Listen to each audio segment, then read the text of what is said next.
এই প্রথম বাড়ির অনুষ্ঠানে আমি উপস্থিত নাই।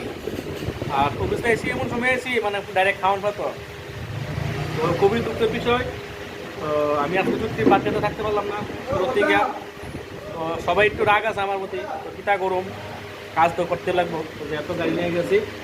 তো তার লেগে কোনো দিন এটা মিটাই দেবো, আজকে যে সময় নষ্ট করছি এটা কোনো দিন পূরণ করে দেবো, চেষ্টা করুন।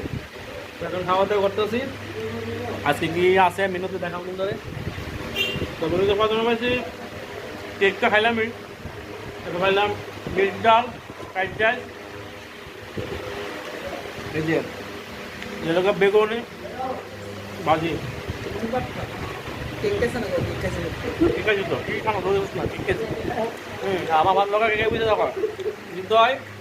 আর এই একটা চিনই।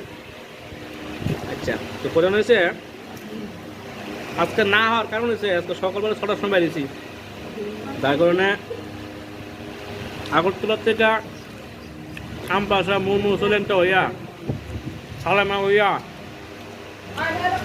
মানিকবান্ধা কমলপুর হইয়া কয়া আইছি। আর এদিকে রাস্তার এমন অবস্থা, যারা গেছে দাঁড়িয়ে করতে পারবে একমাত্র, গাড়ি মানে নাক ভাঙ্গেল জাঙ্গা চলা, এত গর্ত এত ভাঙ্গা।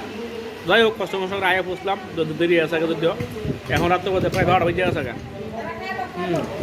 যার কারণে আমি কোনো সময় থাকতে পারলাম না, দুঃখিত। তো চলো দেখাবো বাকি দেখতে থাকো।